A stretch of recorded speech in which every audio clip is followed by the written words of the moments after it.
Break के बाद आपका स्वागत है। बढ़ते आगे।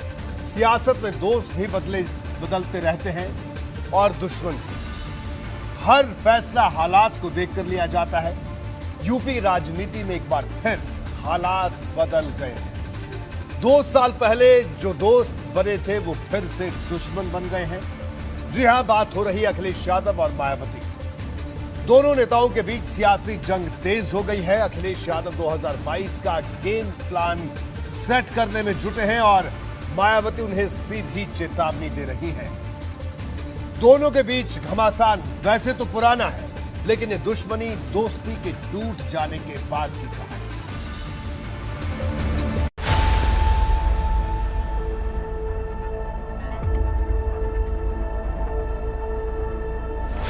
बागियों को अखिलेश ने बुलाया, मायावती को गुस्सा आया।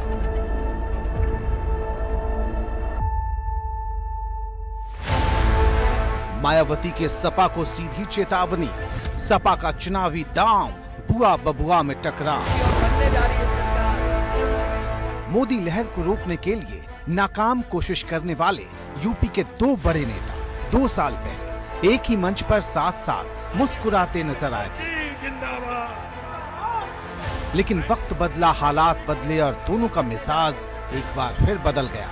अखिलेश ने बसपा के निलंबित विधायकों से मुलाकात की तो मायावती भड़क गईं।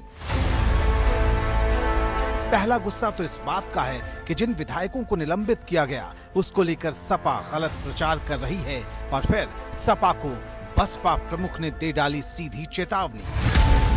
सपा अगर इन निलंबित विधायकों के प्रति थोड़ी भी ईमानदार होती तो अब तक इन्हें अधर में नहीं रखती, क्योंकि इनको ये मालूम है कि बसपा के इन विधायकों को लिया तो सपा में बगावत व फूट पड़ेगी, जो बीएसपी में आने को आतुर बैठे हैं। जी हां, मायावती के इस अल्टीमेटम का साफ इशारा है कि अगर बसपा में टूट की कोशिश हुई तो फिर सपा को भी यही झेलना होगा। चुनावी मौसम में राजनीतिक पाला बदल अब आम बात है। हवाओं का रुख भांपने वाले कुछ नेता इधर से उधर होने में वक्त नहीं लगाते। अखिलेश तो वैसे भी छोटे दलों के साथ साथ बड़े दल के नेताओं पर भी डोरे डाल रहे हैं, लेकिन मायावती ने जो कहा है वो अगर सही है तो फिर अखिलेश की भी मुसीबतें बढ़ सकती हैं। अखिलेश यादव मिशन 2022 के लिए नई बिसात बिछा रहे हैं। हाथी से उतरने वाले बागियों को साइकिल पर बिठाने की तैयारी कर रहे हैं। लेकिन मायावती को अखिलेश का ये दांव नाटक लगता है। ट्विटर पर लिखा, बीएसपी के निलंबित विधायकों से मिलने आदि का मीडिया में प्रचारित करने के लिए कल किया गया सपा का यह नया नाटक यूपी में पंचायत चुनाव के बाद अध्यक्ष व ब्लॉक प्रमुख के चुनाव के लिए की गई पैंतरेबाजी ज्यादा लगती है। चुनाव को लेकर लगभग हर छोटे बड़े दल की तैयारी जमीन पर दिखने लगी है। यूपी के सियासी जंग के ऐलान की तारीख अभी भले दूर हो, लेकिन चुनावी माहौल की तपिश तेजी से बढ़ने लगी है। Bureau report, ABP Ganga. हमारे साथ इस वक्त समाजवादी पार्टी की नेता प्रवक्ता जूही सिंह जी जुड़ चुके हैं। जूही जी, आपका स्वागत है एबीपी गंगा में। सतीश प्रकाश राजनीतिक विश्लेषक हमारे साथ हैं। सतीश जी, आपका स्वागत है। और वीरेश पांडे लगातार हमारे साथ लखनऊ से बने हुए हैं, हमारे ब्यूरो चीफ। इससे पहले कि हम अपने तमाम मेहमानों के पास चले, लेकिन उससे पहले कुछ बातों को गौर से देख लिया जाए, समझ लिया जाए। पिछले कुछ दिनों से ये चर्चा गर्म रही है कि बसपा के आला नेता पार्टी के अंदर मचे घमासान पर एक खास रणनीति के तहत चुप है। ये चर्चा बसपा प्रमुख को आज चुभ गई, इसलिए उन्होंने अपने ट्वीट में तल्ख टिप्पणी की, सख्त तेवर दिखाए। अब इसका मतलब समझिए कि आखिर इसका मतलब क्या है। मायावती ने साफ कर दिया कि हर हलचल पर नजर है। साफ संदेश दिया कि बचाव नहीं, आक्रामक रणनीति अपनाएंगी। चुनाव की तैयारियां जोर शोर मचाकर नहीं की जाती, ये भी कहने की कोशिश उन्होंने की। शांत रहकर भी जीत के दांव चले जाते हैं। पार्टी के समर्थक तैयार रहे, आर पार का वक्त आ रहा है। जी, 1984 में बहुजन समाज पार्टी का गठन हुआ था। कुछ समय बाद मायावती के हाथ में पार्टी की कमान आ गई। पिछले विधानसभा चुनाव में बसपा का प्रदर्शन कैसा रहा वो आपको समझाते हैं।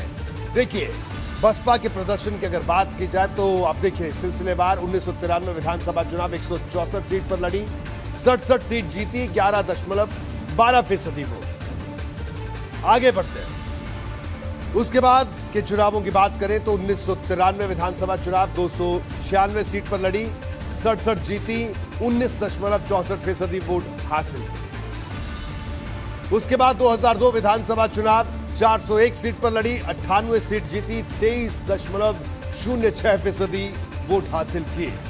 ये बसपा की स्थिति हम दिखा रहे हैं। और 2007 403 सीट पर लड़ी, 206 जीती, 30.43% वोट हासिल किए। ये बीएसपी की स्थिति है जो चुनाव दर चुनाव जो स्थिति सामने आती है। 2012 विधानसभा चुनाव की बात करें तो 403 सीट पर लड़ी, 80 सीट जीती, 25.95% वोट हासिल किए 2012 में। 2017 का चुनाव हुआ तो 403 सीट पर लड़ी, 19 सीट जीती, 22.24% वोट हासिल किए बसपा ने। तो विधानसभा चुनावों में ये स्थिति बसपा की है।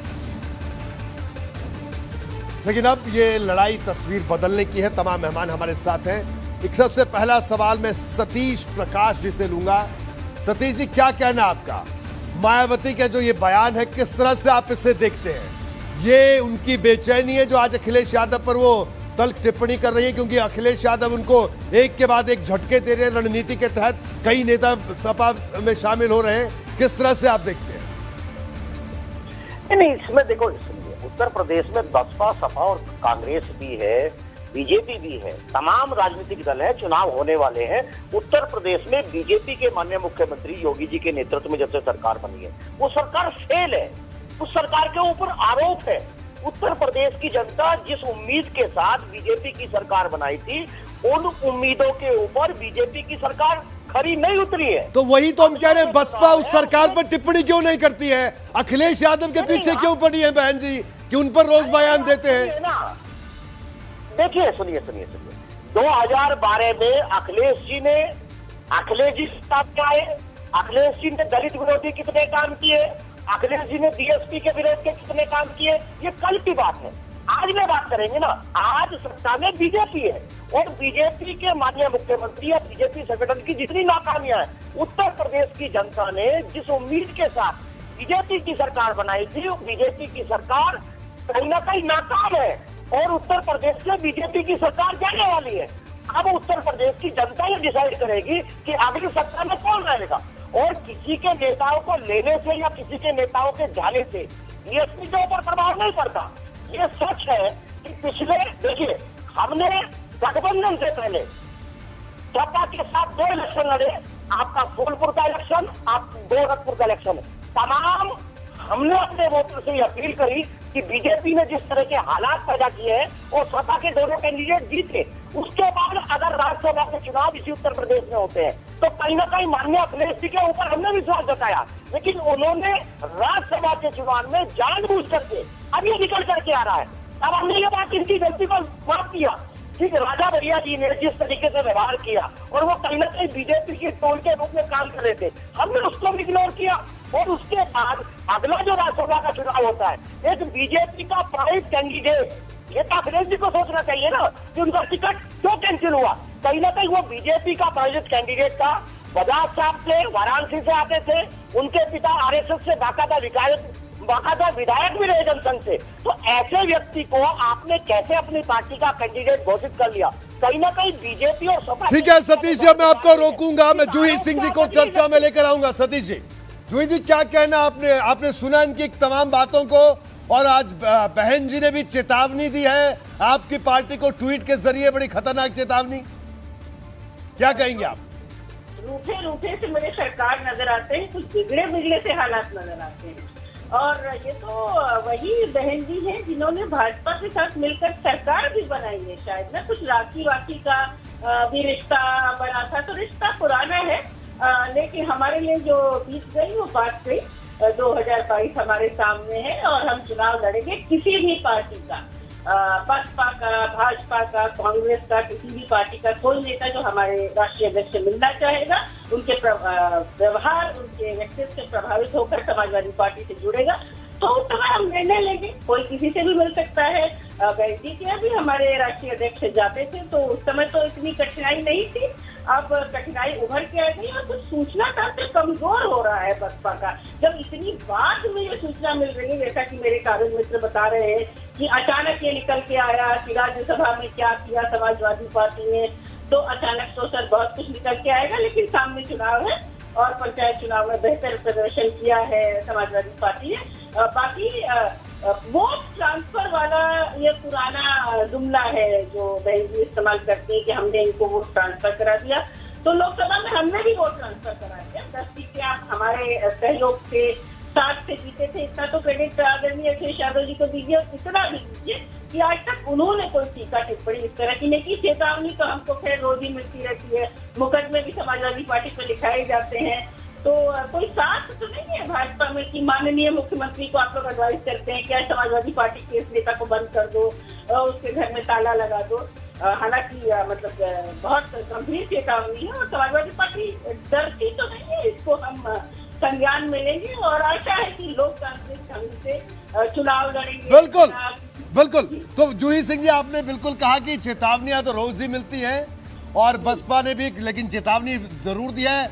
विनेश, एक बड़ा अहम सवाल देखिए, अभी सतीश जी भी बोल रहे थे, सरकार को उन्होंने कोसा, समाजवादी पार्टी को उन्होंने कोसा, लेकिन बड़ी बात विनेश ये है कि बसपा की अगर रणनीति की बात करें, सरकार को कोसने के बजाय मीडिया को कोस देंगी, समाजवादी पार्टी को कोस देंगी, लेकिन मौजूदा सरकार के लिए कभी कभार रस्म अदायगी के लिए कुछ ट्वीट्स आते हैं।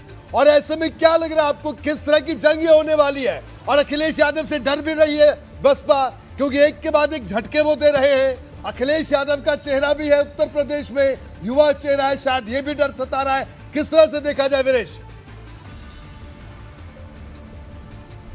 देखिए, इसके मूल में कोरोना काल समझना चाहिए। कोरोना काल में जो रिश्ते हैं, उनकी नज़दीकियां, उनका परायापन बहुत सबके सामने है। कौन अपना है, कौन पराया है, बहुत सामने आ गया इस कोरोना काल में। वही पार्टी में भी देखने को मिल रहा है। बसपा के लिहाज से अगर हम बात करें, बसपा टूटती जा रही है, समाजवादी पार्टी में मिलती जा रही है। जूही सिंह जी ने कहा कि सब बसपा और भाजपा का बड़ा पुराना रिश्ता है, लेकिन बसपा और सपा का बड़ा नया नया रिश्ता है। और यही वजह है कि समाजवादी पार्टी में ज्यादातर बसपा के लोग टूट कर जा रहे हैं, आज भी गए हैं। लेकिन मैं इसके मूल में आपको बताऊं, मूल ये है कि बसपा में जिस तरीके से आपने एक शब्द सुना होगा, पीएफ, प्रोविडेंट फंड नहीं, जो आपकी बुजुर्गियत में, आपके वृद्धावस्था में आपको सहारा देता है। पीएफ मतलब पार्टी फंड। जब पार्टी फंड देने की बात बसपा में एक चलन है, तो उस पार्टी फंड को तब दिया जाएगा जब पार्टी मजबूत होगी, लड़ती हुई दिखेगी, जिसमें आशा होगा और उम्मीद होगी कि वो सत्ता में आएगी। अगर नहीं आएगी तो पार्टी फंड कौन देगा, कौन उम्मीदवार बनेगा, कौन उस पार्टी में रहेगा? ऐसी स्थिति में वो सारे पार्टी फंड देने वाले लोग असहाय होकर और नाराज होकर, कोऑर्डिनेटरों से नाराज होकर समाजवादी पार्टी में जा रहे हैं। आप पूछेंगे समाजवादी पार्टी में ही क्यों जा रहे हैं ज्यादातर, भाजपा में क्यों नहीं जा रहे हैं? क्योंकि भाजपा ओवरलोडेड है। 325 की संख्या भारतीय जनता पार्टी की है, इसमें वैकेंसी की कमी है। वैकेंसी क्यों, आप पूछेंगे कि कांग्रेस में क्यों नहीं जा रहे हैं, आरएलडी में क्यों नहीं जा रहे हैं, भीम पार्टी में क्यों नहीं जा रहे हैं? तो वो पार्टियां लड़ती हुई नहीं दिख रही हैं। अखिलेश यादव लड़ते हुए दिख रहे हैं, यानी थोड़ी उम्मीद, थोड़ा भरोसा दिख रहा है। तो जो पार्टी फंड वाली कल्चर है, यानी अगर कोई पैसा देके पार्टी से जुड़ेगा, वो आत्मिक रूप से उसकी आस्था सिद्धांतों से नहीं होगी, पार्टी से नहीं होगी, पार्टी के अध्यक्ष से नहीं होगी। जब पैसे देकर आना है उसे, तो वो दूसरी पार्टी में जाएगा। और ऐसी पार्टी पर दांव क्यों लगाएगा जो सत्ता में नहीं आ रही है, जो लड़ती हुई नहीं दिख रही है, जो केवल ट्वीट कर रही है, जो सत्ताधारी दल के खिलाफ एक शब्द नहीं बोल रही है, बड़ी सॉफ्ट दिख रही है। तो ऐसी पार्टी पर दांव क्यों लगाएगा? सबको विधायक बनना है, सबको मंत्री बनना है, सबको सांसद बनना है। तो ऐसी बिल्कुल विनेश, ये बड़ा सवाल है। सतीश प्रकाश जी के पास चलते हैं। सतीश जी बताइए, कारण यही है। सतीश जी क्या कहना आपका? एक तरफ अखिलेश यादव का चेहरा है। देखिए सतीश जी, हम हर रोज पूरे प्रदेश में हमारे संवाददाता हम कहते हैं, अभी जैसे विनेश ने भी कहा, आप मुस्कुरा रहे हैं, आपको कई बातों पर हंसी भी आ रही होगी। आप बताइए आपकी हंसी का राज क्या है? लेकिन इतना तो जरूर है, अखिलेश यादव लड़ते हुए दिख रहे हैं इस वक्त चुनावी मैदान में। उनके कार्यकर्ता सड़कों पर दिखते हैं, प्रदर्शन करते हुए दिखते हैं, सरकार के खिलाफ आवाज उठाते हुए दिखते हैं, कहीं सड़क नहीं बनी है उसका विरोध करते हुए दिखते हैं। मैं रोज ऐसी खबरें चलाता हूं, रोज, कि समाजवादी पार्टी के कार्यकर्ताओं ने आज यहां पर विरोध प्रदर्शन किया, आज महंगाई के खिलाफ प्रदर्शन किया, बिजली पानी सड़क के खिलाफ प्रदर्शन किया। लेकिन बसपा की ऐसी खबरें देखने को नहीं मिलती। बसपा की खबरें आ रही है, रामचल राजभर को निकाल दिया, इसको बाहर कर दिया, उसको बाहर कर दिया। तो ये इसको किस तरह से देखा जाए? नहीं, देखिए, मुझे हंसी नहीं आ रही। उत्तर प्रदेश की जनता आपकी इन बातों से हंस रही है। नहीं, मुझे ये बताइए, बसपा कहाँ है? कहाँ है बसपा? सुनिए जी, देखिए चीजों को सुनिए। मेरे आपके कहने से चीजें नहीं होती है। उत्तर प्रदेश की जनता सबसे महत्वपूर्ण है, नेता महत्वपूर्ण नहीं है, जनता महत्वपूर्ण है। यही जनता जिनके, तो यही तो बात बीएसपी को समझनी होगी कि नेता महत्वपूर्ण नहीं है, जनता महत्वपूर्ण है। नौकरियां समुदाय को देगा। कल ये आरोप आप ही लगा रहे थे ना। आज ऐसा क्या माहौल चेंज हो गया कि तमाम जो गोदी मीडिया है, जो बीजेपी द्वारा संचालित मीडिया है, अचानक उसको अखिलेश यादव के अंदर पुरुषोत्तम राम नजर आना शुरू हो गया। देखिए, सुनिए, कहीं ना कहीं सपा को एक माहौल बनाया जा रहा है। बीजेपी ये जानती है कि उत्तर प्रदेश के मतदाता को कंफ्यूज कीजिए, उसको कहीं ना कहीं ऐसा लटका के रखिए कि बीएसपी को कमजोर दिखाइए और सपा को मजबूत दिखाइए, ताकि बीजेपी आसानी से चुनाव जीत जाए। यही आपका उद्देश्य है। हम बीजेपी के इस जाल में फंसेंगे नहीं, बिल्कुल नहीं फंसेंगे। हमने देश की जनता के साथ वादे किए। और सुनिए, 2012 से 2017 के बीच में अखिलेश जी की सरकार ने कितने दलित विरोधी काम किए। अगर मैं कच्चा चीटा खोल दूंगा, 1 लाख दलित कर्मचारियों को आपने रिवर्ट किया। उसमें 10,000 लोग मरे, इसलिए मरे कि आपसे भीख मांगते रहे, आपसे निवेदन करते रहे कि हमको उन साहब ने। ठीक है, अच्छा आप ये बताइए साहब, आज आप ट्वीट करके ये कह रहे हैं, आज आप ट्वीट करके ये बात कह रहे हैं कि सपा तो दलित विरोधी है क्योंकि उसने संत रविदास नगर का नाम बदल दिया, फिर से भदोही कर दिया। अरे जब लोकसभा चुनाव लड़ा तब आपको ध्यान में नहीं आई ये बात? अगर अखिलेश जी को, जूही जी बताइए, जूही सिंह जी जवाब दीजिए। कि सड़क पे जाए, अपने लोगों से बात करे, अपने मतदाता को समझाए। उनका जो मूल वोटर है वो खुद बीजेपी का वोट दे रहा है। जहाँ जहाँ उनका वोटर्स है, उनकी पत्नी क्यों चुनाव आ रही, आप बताइए ना, इसका जवाब। अरे रुकिए सतीश प्रकाश जी, जूही सिंह जी जवाब दीजिए, जूही जी जवाब दीजिए। बहुजन समाज पार्टी का कार्यकर्ता अभी गद्दारी नहीं करेगा, वो इनकी पावर हमारे पास है। हमने तमाम वोट शिफ्ट कराएंगे। आपका वोट आपके ऊपर शिफ्ट नहीं हुआ तो आपको सोचना चाहिए, अपने वोटर को मजबूत कीजिए। और अगर आपको लगता है कि ऐसे नेताओं को बुलाने से आपकी पार्टी मजबूत हो सकती है तो आप बुलाइए, क्या दिक्कत है? हम तो ऐसी गंदगी रोज निकालते हैं। ठीक है, जूही सिंह जी बोलिए। पहली बात तो हम बुलाते नहीं है, लोग आते हैं और जब आते हैं तो उनको सम्मान देना हम जानते हैं। दूसरी बात की ये जो मानसिक आप लोगों की भूल हो जाती है कि 12 में 17 में ये हुआ, फिर 17 में सत्ता के लिए गठबंधन कर लिया, तो ये तो आपकी ईमानदारी और जमीन और आपकी नेता बताएंगी कि किस तरह की सियासत वो करती हैं। वो भाजपा के साथ भी रह चुकी है, जैसा कि आपने बताया। तो किसी को दिखाने की जरूरत नहीं है। भारतीय जनता पार्टी से आपके अच्छे संबंध है, राखी वाकी के संबंध है, हमसे भी दोस्ती का संबंध था, लेकिन आज आप इस तरह की भाषा का प्रयोग कर रहे हैं हमारे राष्ट्रीय अध्यक्ष के लिए, वो आपके सर को गिराता है। और धमकी हमको मत दीजिए। ये मूल वोटर वाला जो प्रलाप है ये पुराना हो चुका है। अब या तो सबको साथ लेकर चलिए जैसे समाजवादी पार्टी चलती है, इसीलिए 2012 में सरकार बनाई। शहरों में सुनिए होता रहेगा। गठबंधन हुआ, हमने गठबंधन को निभाया, आप हमारे ऊपर आरोप नहीं लगा सकते। व्यक्तिगत रूप से मैं आपका सम्मान करता हूं। सुन लीजिए सतीश प्रकाश जी, सुन लीजिए जूही सिंह जी बात को सुन लीजिए। जूही जी बोलिए अपनी, आपकी पूरी बात सुनिए सतीश जी, हमने। जूही जी बात पूरी कीजिए। देखिए, सतीश जी घबराए हुए हैं और इसलिए इसका अपना नफा भी है कि सपा का किससे संबंध है। हम लड़ते हैं और भारतीय जनता पार्टी के खिलाफ लड़ते हैं, और न तो हम ये मूल वोटर और फिर 2012 से पहले क्या हुआ उस चुनाव हमने क्यों जीता उस पर जाते हैं। तो हमने गठबंधन किया, खुले दिल से गठबंधन किया, लेकिन धमकी हमें कोई भी न दे और मायावती जी भी न दे और सतीश प्रकाश जी तो बिल्कुल ही मत है, क्योंकि यहाँ पर सभी की राजनीति है और सब लोग खुले दिल से राजनीति करें, लोकतंत्र में विश्वास रखें। हमारे मूल वोटर और उसका मूल वोटर ठीक है, इस पर न जाए। मुद्दों की बात करें, कोरोना काल में आप अदृश्य थे, वैसे भी आप अदृश्य रहते हैं, क्योंकि चुनावों के अलावा बचपन कहीं कितनी नहीं है। ये आप अपने आप से पूछें और अपना स्ट्रेटेजी तैयार करें कि 2022 में भाजपा को सपोर्ट। ठीक है जूही जी मैं आपको रोकूंगा। जूही जी मैं वीरेश के पास चलूं। वीरेश, अभी सतीश प्रकाश जी ने कहा, बड़ी अजीब स्थिति हो गई है सियासी पार्टियों की अगर बात करें। सतीश प्रकाश जी ने कहा गोदी मीडिया, फिर आज हमें कह रहे हैं कि आपको अखिलेश यादव के अंदर मर्यादा पुरुषोत्तम राम दिखते हैं। अरे साहब, हमें तो जिसके अंदर जो दिखता है हमारा काम है। डंके की चोट पर कहते हैं सरकार अच्छा करेगी, अच्छा कहेंगे।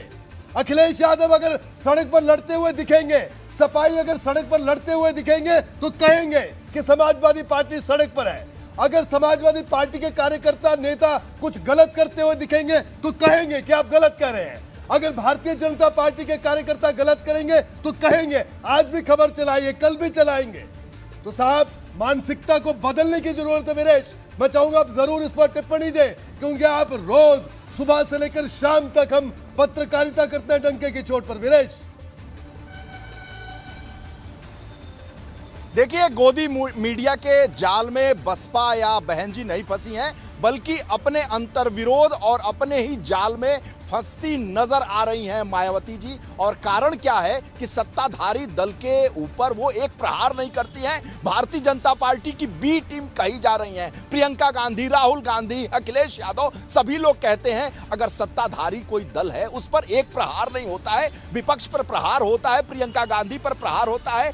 कहीं ऐसे वोट जो दलित वोट हैं, जो इनके कोर वोटर्स हैं, कहीं प्रियंका गांधी की तरफ शिफ्ट न कर जाएं, कहीं कांग्रेस की तरफ शिफ्ट न कर जाएं, कहीं अखिलेश यादव की तरफ शिफ्ट न कर जाएं, इसकी चिंता है। इनको इस बात की चिंता नहीं है कि सरकार क्या कर रही है, उस पर इनको काम करने की जरूरत है या नहीं है, कोरोना काल में सड़कों पर उतरने की जरूरत है या नहीं है। मैं सतीश प्रकाश से पूछ रहा हूं कि सतीश मिश्रा, मायावती, आनंद, उनके बेटे आकाश और कौन सा जोनल कोऑर्डिनेटर, सांसद कोरोना काल में सड़कों पर दिखा, किसी भी जनता के बीच में जाते हुए दिखा? उस महल से जो मॉल एवेन्यू में है, जिसमें मायावती रहती हैं, और जो मालचा मार्ग से लेकर और दिल्ली में बड़े बड़े महलों के अंदर रहती हैं, कहीं वो सड़क पर दिखी क्या? और जब नहीं दिखी हैं तो गोदी मीडिया को दोष कैसे दे सकते हैं? अगर वो निकलेंगी तो उसको कवर किया जाएगा, उसको दिखाया जाएगा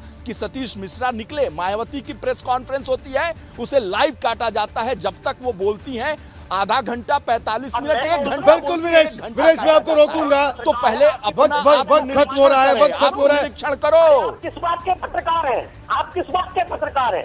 तमाम जो मीडिया, तमाम जो माल आपको दिखाई दे रहे हैं वो बीएसपी का दिखाई दे रहे हैं। आप किस बात के पत्रकार हैं? आपको हर राजनीतिक दल से बात करनी चाहिए। और साहब, सब दलों की तो बात कर रहे हैं। अरे साहब, यही तो बात कर रहे हैं। आपसे आज सवाल पूछ लिया तो आपको बुरा लग गया। अरे मैं दाद देता हूँ जूही सिंह जी की, रोज इनकी भी सरकार रही है, रोज कटघरे में खड़े होते थे, रोज जवाब देते थे। सुनिए, किसकी बात सुने हम, बताइए।